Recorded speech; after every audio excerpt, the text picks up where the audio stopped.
So one of the things we're going to want to be able to do with graphs, which is similar to traversing it but different, is to find the shortest path between two nodes. You can imagine all kinds of applications for that. Simply something like MapQuest, right? You want to go from point A to point B, and you want to find through that maze what is the shortest possible path. Or you might want to say between me and someone else in a social network, what is the path of friendships that has the least number of links? So this comes up all the time. And what we're going to learn now is something called Dijkstra's algorithm, named after the great Edgar Dijkstra, one of the giants of computer science. This algorithm was published in 1959, and it can be used in all kinds of things, from finding shortest distance between 2 points in a map to it's used in a lot of routing protocols and networks, the IS protocol in particular, in order to find the shortest way to route the packets of information through a network like the internet. Now, we're going to learn about this algorithm, and before we do, though, I want to make a couple comments about the word algorithm, which I've been sort of throwing around loosely. You probably know that an algorithm is a step-by-step procedure for computing something. It's essentially a recipe that can be followed mechanically and precisely. It's spelled out in sufficient detail so that you can carry it out and always get the same answer. A couple things about algorithm, though, that I didn't mention and I want to draw attention to now. Sometimes I use the word kind of loosely, and there's other people who do it too. But a couple things are important about an algorithm in particular. One is that an algorithm is guaranteed to complete. Okay, it's guaranteed to finish or to terminate and not infinite loop. That may sound like a small matter, but I can assure you that it's not. In fact, there's a lot of computing theory that has to do with the study of infinite loops, essentially, and how we can analyze a program in order to discover whether or not it will infinite loop when it runs. And there's some surprising results there. So that's one thing about an algorithm, it's guaranteed to finish. Another thing about an algorithm, which is more important for our present purposes, is that an algorithm is, and it sounds funny to say, but let me just say it, is guaranteed to give the right answer. Okay, the answer that comes out of an algorithm is guaranteed to be the correct one. Now, that you might think that goes without saying, and you might say, what good would an algorithm be if it didn't give the right answer? But there actually is a use for such a thing, and it goes by a different name, and the name it's called is a heuristic. So a heuristic is essentially the same as an algorithm, except that it's not guaranteed to give the right answer. Now, I know what you're thinking. You're saying, what good would that possibly be? Why would you ever use a heuristic when you can use an algorithm? If a heuristic might make mistakes, might not give the right answer where an algorithm is guaranteed to. Well, there are some very excellent reasons for using heuristics. Let me give you a couple. One reason is that it may not be possible to have an algorithm for a certain task. There may not be any procedure for always definitively coming up with the correct answer, and it may be known that that's the case. For instance, just last episode, we talked about those naive Bayes classifiers, right? Those were heuristics. We could not use a naive Bayes classifier to guarantee definitively that we could know beyond the shadow of a doubt whether or not a person would play video games or not, right? Essentially what it was structured, methodical guesswork. Essentially, the heuristic of a naive Bayes classifier gave us a procedure we could go through in order to make a precise, calculated, educated guess at the right answer. But there's no way it could possibly be 100% accurate all the time because there's just too many different things at stake, right? All we know is the specific, small, simple set of features that we've collected on our data points, and we're trying to use those to leverage the best decisions that we can in the future. But we can never guarantee that they're 100% accurate. And I'll go on record as saying right now that no one will ever come up with an algorithm in this special restricted sense for finding the best product to show someone on an e-commerce site, right? You go to Amazon.com and you're browsing around surfing for things, and it's constantly showing you other products that you may be interested in. Now, of course, what it's trying to do under the hood is come up with the most likely products that you are to buy, right? The ones that it thinks it has the best chance of selling you to put in your shopping cart in addition to all those other things. Now, is that an algorithm? No. Because there's no way Amazon.com can know for sure which is the best product for you to buy, because human beings are variable, right? We're whimsical, we're capricious, we're not 100% predictable. There's all kinds of things that go into that decision. All the stuff that Amazon.com does is its best guess, and there's all kinds of very sophisticated heuristics that involve a lot of calculation and a lot of math and a lot of really complicated topics, which is a very interesting field, by the way. You should look into that if you're interested. But bottom line is those are heuristics, not algorithms. Another example of why you might want a heuristic instead of an algorithm is because even though there is an algorithm for a task, it is computationally intractable to execute that algorithm. What that basically means in layman's terms is it takes too long to run the algorithm, right? So a classic example for that would be chess. All these chess programs, right, that run against computers or that run against each other trying to play the best game of chess, those are all heuristics. Now, I'm here to tell you that there is an algorithm out there for winning at chess, and I'm going to tell it to you. Here's the algorithm, and I can guarantee you that you will never lose to a grandmaster, Garry Kasparov, Bobby Fischer, the best players in history, if you use this algorithm to the letter. Here it is. First thing you do is figure out all the possible moves that you are able to make on the board. And there's a finite number of those possible moves. I could move this pawn, or I could move this rook, or I could move this knight, or whatever, right?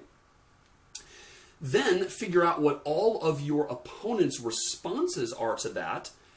And then for each one of their possible responses, compute all of your possible responses to their response. Then compute all of their possible moves to your move, then all your possible moves to their move, etc., etc., etc., all the way through to the end of the game, when each one of those many combinations is going to result in either a checkmate for white or a checkmate for black or a stalemate, right?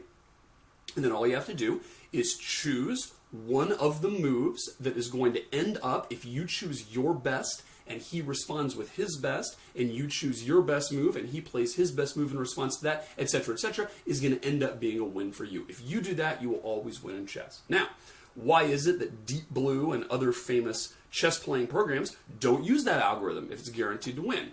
And the answer, of course, is that the amount of time it would take to compute that is far longer than the universe has been around. Even if every single computer ever invented or ever will be invented were working solely on that problem, the universe would have died of heat death by the time that algorithm finished. That's how mind-boggling the number of combinations is in that big tree. And we'll actually look at that when we talk about trees in a couple of different segments.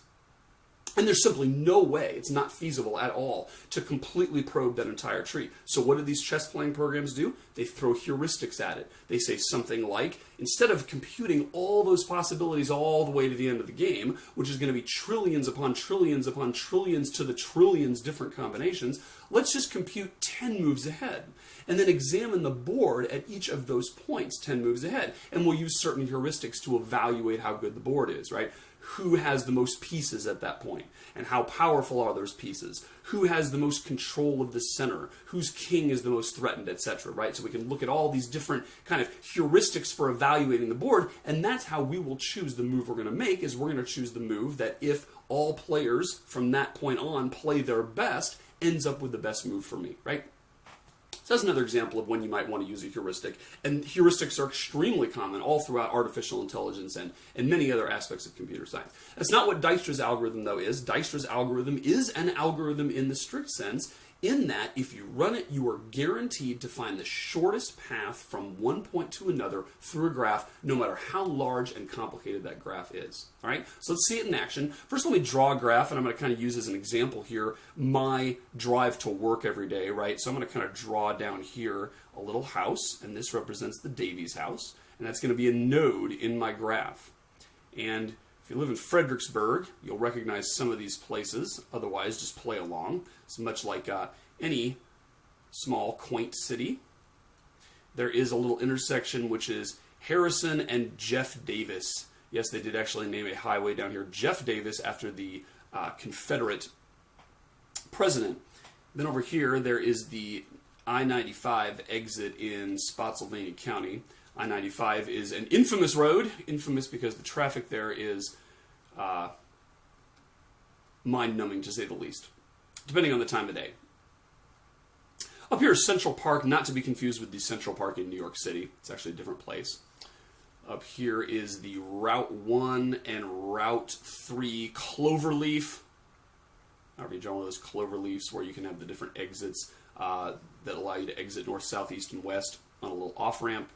Here's Route 3 and William Street, which is the street that our lovely university is on. And let me just draw that up here, UMW, the academic institution that I know and love. Over here is Lafayette and Littlepage in beautiful downtown Fredericksburg. And then here is the Blue and Gray Parkway intersection. Now, I'm going to draw some edges on this graph. Those are all the vertices representing places. And of course, each one of these edges represents a road. So there's a road from my house to Harrison or Jeff Davis. There's also one from my house up to Blue and Gray Parkway, from which you can get to Route 3 and William. And of course, you can also go all the way to Route 3 over to where it intersects with Route 1. Route 3 and William connects to the university, and this goes here and this goes here. Okay, so this is our graph. Sorry for the ugly edge there. And our job is to go from the beginning to the end. And so down here, I'll just mark a B for beginning, and I'm going to come up here and mark an E for end. So how should Stephen drive to school in order to minimize his time on the road, minimize his driving time? That's the quantity we're of interest. And this is going to be a weighted graph, which is usually the case in Dijkstra's algorithm. Usually it's not quite as simple as just counting the number of nodes or the number of hops, although that sometimes is the case. What we're going to do here is we're going to estimate how many minutes each of these paths are. And of course, traffic being what it is, it's a little bit variable, and I'll actually have a wrinkle on this in a minute where we change the traffic expectations. But for right now, I'm just going to put sort of in normal traffic conditions the expected number of minutes of each of these links. That's 1 minute there, 1 minute there, 1 minute there, 1 minute there, 1 minute there, and 2 minutes right there. Now, first thing I'd like you to do is just eyeball this. This is actually a very small graph. See if you can figure out the best way to work for me. And of course, I want to minimize the sum of the green numbers along my path. A lot of students, when they look at this example, get the wrong answer. And it's just because they counted wrong or whatever. And it's a testimony to Dijkstra's algorithm that it can handle this and always give us the right answer, because it is an algorithm that is guaranteed to complete, guaranteed to finish, guaranteed to give us the perfect answer. All right, so here's what we're going to do. Let's look at Dijkstra's algorithm in text. And this is going to seem a little bit unwieldy at first, but let me walk you through this. Dijkstra's algorithm is based on the notion of a tentative distance. So the idea is that we're going to explore the graph, and we're going to go through it, and we're going to find the different possible paths and uncover different ways of traversing the thing. But until we do, we're going to have a tentative distance from the starting node to all the others of infinity. And what that means is, until we've actually looked at some paths, we're going to start off being carefully and cautiously pessimistic as heck by assuming that it's going to take infinite time to drive to each node. Now, that may seem overly pessimistic, but it turns out you have to do that. Otherwise, the total distance to a node may end up being larger than what you started assuming. And so in order to avoid that from happening, we're going to say, let's just start off assuming it's infinity anywhere, and then we'll be pleasantly surprised if we find a path to a particular node that is less than infinity. Okay?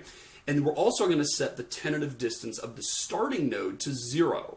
So when we start off, we're going to say, the first thing we know for sure is that we can get from here to here in 0 minutes. Because heavens to Betsy, if we can't guarantee that, then we don't know anything, right? So we're going to start off assuming that we can get to here in 0 minutes. Any other place is infinitely far away. And then step 2, of course, is the big one. This is how we are going to progressively refine our notion of how far away every node is. And this is what we're going to do. While there are still unvisited nodes, so again, we have the notion of visiting a node, we're going to do the following things. First, we're going to choose the node, I've called it X here, that has the smallest tentative distance. That's very important. We can't just choose to treat the nodes in an arbitrary order. At each step, we have to start with the node that we assume is the closest left to the starting node. And of course, that excludes all the ones we've already visited. So as soon as we have visited a node, which happens in step C, we are completely done with that node, and we have identified irreversibly its shortest path and the shortest tentative distance from the starting node to it. Okay? So the first thing we do in step A is we pick the node with the smallest tentative distance that we haven't visited yet. Then, for each of its unvisited neighbors, we're simply going to update the tentative distance and the path to it. I use this term called a backtrack arrow because that's kind of what it seems like when you're doing the algorithm. It basically means, okay, I know how far it is to such and such node, but how do I get to this node from the start? in that amount of distance. And our backtrack arrows are going to show this. This will all become much more clear when we look at an example, but I just want to give you the algorithm, sort of list it all out first so you can look at it. And then step C is we're going to mark X as visited. So repeatedly, we are going to choose the node that is, as far as we know, the closest to the start, other than the ones we're already done with. We're going to say, where can I go from here? And we're going to update all of the tentative distances to its neighbors. Then we're going to mark that node as visited and lather, rinse, repeat. And we're going to continue to go until there aren't any more unvisited nodes. Or at least there aren't any unvisited nodes that are infinity away, or less than infinity away. Turns out if there are some nodes that are still infinity away and we can't reach them, that just means we're dealing with a non-connected graph, right? Remember, if a graph is connected, that means every node is ultimately reachable from every one. If we start off with one that's not connected, of course, we can't get to certain nodes. And I'll show you an example of that in a minute. All right, so let's see how this plays out with Stephen's version here. So the first thing I'm going to do is I'm going to label the tentative distance for each node. I'm going to do that in red. And I'm going to say my house, so far as we know, is 0 minutes away. Every other place on this thing, we're just going to be super pessimistic and allow ourselves to be pleasantly surprised when it turns out not to be true, that they are infinity distance away. So I've sort of marked next to each node how far it is. All right, now here's the algorithm. First thing we're going to do is we're going to choose the node that we have not visited yet that has the smallest tentative distance. Obviously, that's this one down here. That's my home, because everything else has infinite distance, right? So now we are going to update every one of its neighbors. And it's real simple to do this once you realize what's going on. Let's look at Harrison and Jeff Davis, this node right here. Currently, we have that marked as infinity away from home. But what we just discovered is, but look at this. We can get here in a lot shorter than infinity by taking this path. So I'm marking this backtrack arrow here, crossing out the infinity and labeling it as 1. And what that means is now we think this Harrison and Jeff Davis node is reachable by, at worst, 1 minute away from home. We might find a better path, but that's going to be 1 minute away from home at worst. And similarly up here, we're going to say, whoa, we were thinking infinity was the best we could do. We can actually get here in 7 minutes by going this way. Since those are the only unvisited neighbors, in fact the only neighbors at all, of the home node, we now say we are done with the home node, and now we're going to mark it as visited. And to do that, I'm just going to put a red circle around it. So now we've visited that node. Now, let's just execute the algorithm step by step. First, choose the unvisited node with the smallest tentative distance. That's going to be Harrison or Jeff Davis, right? It's not going to be home again because home has already been visited. That's why it's been circled in red. So we're going to say, let's look at Harrison and Jeff Davis. We know we can get here in 1. Well, that means we can get to 95 exit in Spotsylvania by, at worst, 3. And I did that by simply saying, well, it takes 1 minute to get from home to Harrison or Jeff Davis, and then another 2 minutes to get to the 95 exit in Spotsy County. Therefore, 3 is the worst I could do. I'm definitely not going to have to do any worse than that because I've just found a path that is 3 long. Mark my arrow like that. My other neighbor of Harrison or Jeff Davis is this guy up here. I'm going to say route 1 and 3. Great, I thought that was infinity. Nope, better than that. I can get there in 6. And that's simply because 1 plus 5 is 6. If I go from my house through Harrison and Jeff Davis up to route 1 and route 3. Next, what is the unvisited node with the smallest tentative distance? That is going to be 95 exit because that's a 3. So now I'm going to say, what are his neighbors? Up here, Central Park. That's no longer as bad as infinity. Now it is at least as good as 5. Oh, I forgot to mark Harrison or Jeff Davis visited, didn't I? My bad. So I did that, and I marked this backtrack arrow here, and now I'm going to circle 95 exit and Spotsy because I'm done with that. Now, what is the unvisited node with the smallest tentative distance? That's going to be Central Park. Notice I have 3 at this point to choose from. I got Central Park, which is 5. I've got Route 1 and Route 3, which is 6. And I've got Blue and Gray Parkway, which is 7. And of those 3, of course, 5 is the smallest. So I'm going to choose that one. And I'm going to say, well, where can I get from here? Well, I can get from to Route 1 and Route 3. Now, you remember in the algorithm I said we're going to update the lowest tentative distance to that node if applicable. Now, the question is, do I update it here? And the answer is no, because what I just discovered going through Central Park is that I could get to Route 1 and Route 3 with a distance of 7, right? I could start down here at my house. I could go through Harrison or Jeff Davis, over to the 95 exit Spotsylvania County, up to Central Park, and then over to Route 1 and Route 3, and that would take me a total of 1 plus 2 plus 2 plus 2 is 7 minutes. But I already had a better path than that, right? I had already previously found, and that's why it's so important to treat these nodes in the correct order in order to guarantee that we get the right result. I had already found a path that was 6 long by simply going up Route 1 here, which is what this is here. This is Route 1 going up here. This is I-95 over here. And therefore, I'm going to erase this 7 because that is not relevant. And I'm not going to put a backtrack arrow right here because this isn't the proper path to go to Route 1 and Route 3 given this information. All right, great. So now I'm done with Central Park. Now I say, what is the unvisited node with the lowest tentative distance? The answer is Route 1 and Route 3. I'm going to say, where can I go from here? Well, I can go to Central Park, but I've already done that. I can go to Harrison or Jeff Davis. I've already done that. I can also go to Route 3 and William. Therefore, this guy is going to be 7 away at worst because I can get there from here. So I'm going to mark this arrow here. And, oh, oops, I'm going to circle this guy is done. Now, what is the unvisited node with the smallest tentative distance? In this case, it's a tie, right? I could choose Route 3 and William, or I could choose Blue and Gray Parkway. And in that case, you can pick whichever one you want.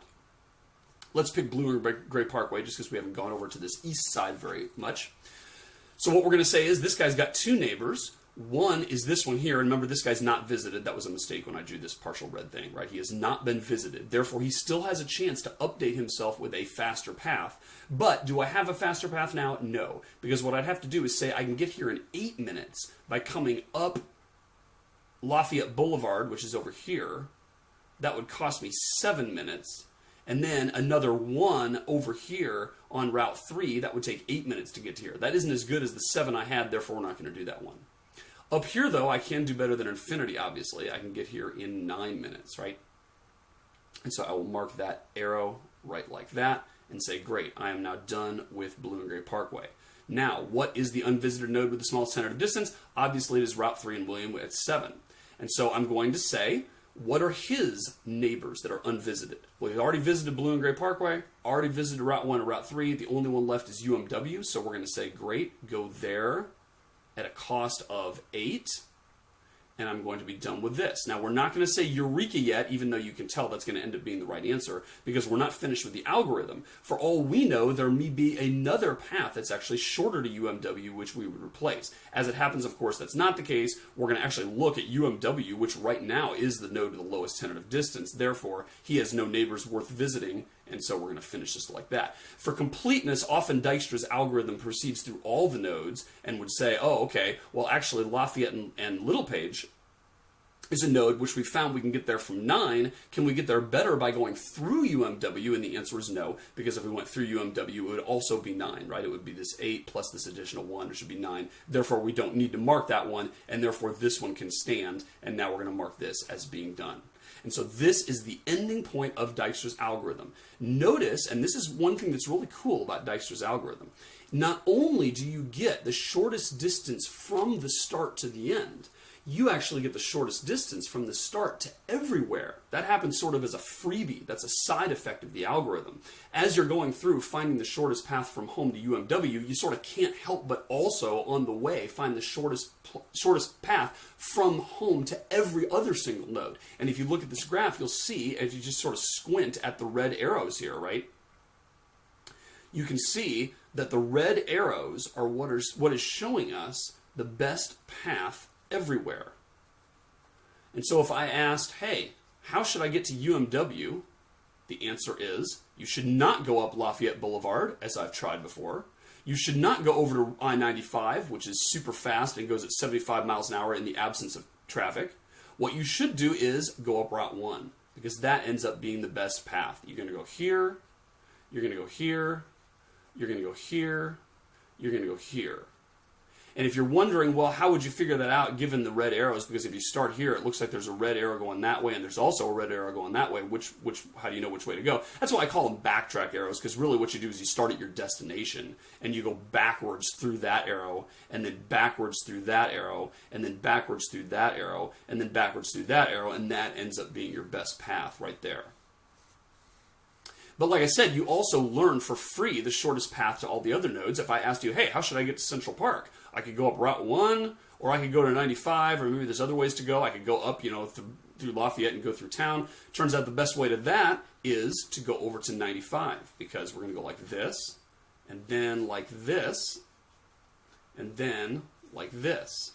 And again, you'd know that by starting at Central Park and going back through that arrow, back through that arrow, back through that arrow. That is going to tell you that this is the fastest way to Central Park. What's the fastest way to Lafayette and Littlepage? Well, the best way is to go up here and then to here.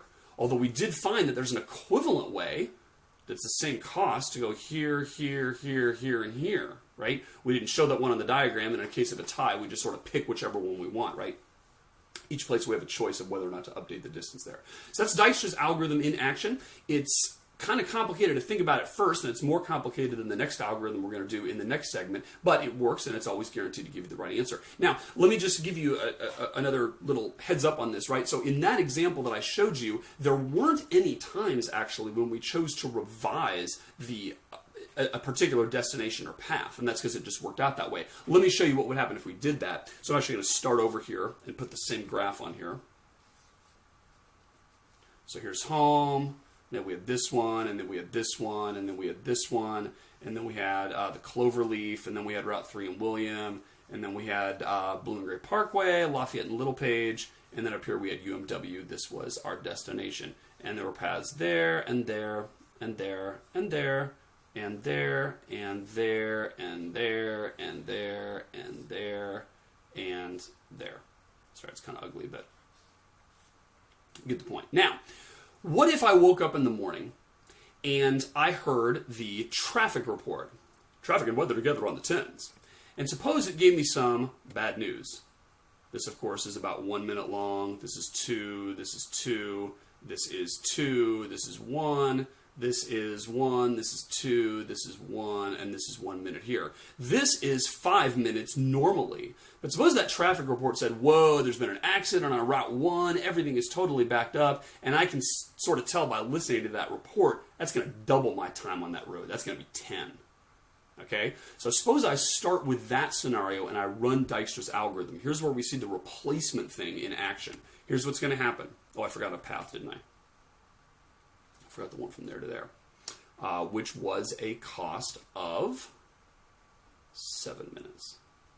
All right, so here's Dijkstra's algorithm. First thing we do is we say, great, it's going to be 0, infinity, infinity, until I learn more, infinity, infinity, infinity, until I learn more, infinity. The worst I could possibly do is infinity, infinity.